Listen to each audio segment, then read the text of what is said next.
Shalom Bapak Ibu yang terkasih dalam Kristus. Apa kabar? Semoga Bapak Ibu selalu dalam keadaan sehat.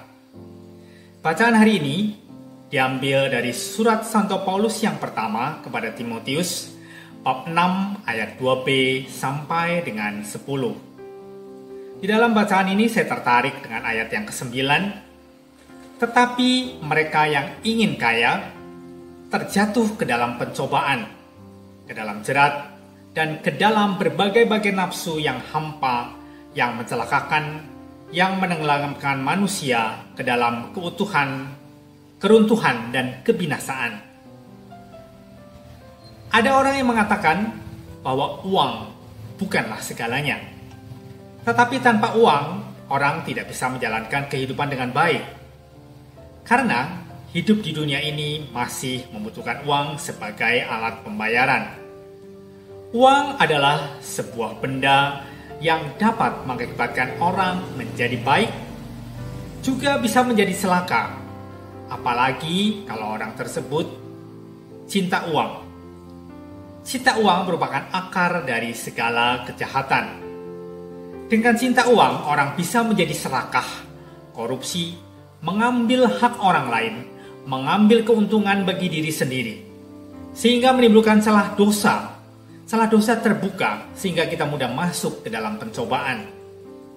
Saya pernah mempercayai paranormal. Awalnya semua perkataan yang keluar dari mulutnya mengandung kebenaran. Dia mulai meramal saya, masa depan saya, dengan menanyakan tanggal lahir dan hal yang lain yang berhubungan dengan peramalan tersebut. Lama-kelamaan karena sudah semakin dekat, mulailah jurusnya dikeluarkan dengan mengatakan dia mendapat penglihatan bahwa ada harta karun di belakang rumah saya yang bisa diambil. Kenapa sekarang tidak kelihatan? Karena katanya ada makhluk halus yang menjaga barang tersebut. Dan kalau mau mengambil, kita harus mengorbankan seekor kepala kerbau. Kemudian, setelah mendengar perkataan tersebut, otak saya mulai bekerja. Bagaimana kalau harta karunnya diambil? Kemudian hal apa saja yang akan saya lakukan? Dan setiap kali bertemu dengan paranormal tersebut, yang dibicarakan hanya harta. Kemudian suatu saat, dia mulai memperlihatkan jimat yang katanya bisa melindungi saya dari hal-hal yang mencelakakan, dan syaratnya hanya dengan membayar mahar sekian ratus ribu. Saat itu saya mulai terhanyut dan membayar mahar yang ditawarkan.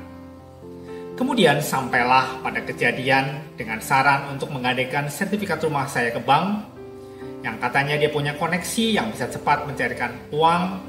Untuk alasannya adalah yang bisa cepat mencairkan uang pinjaman. Alasannya supaya bisa buka usaha, dan dia juga ingin masuk ke dalam, intinya sebagai penasihat.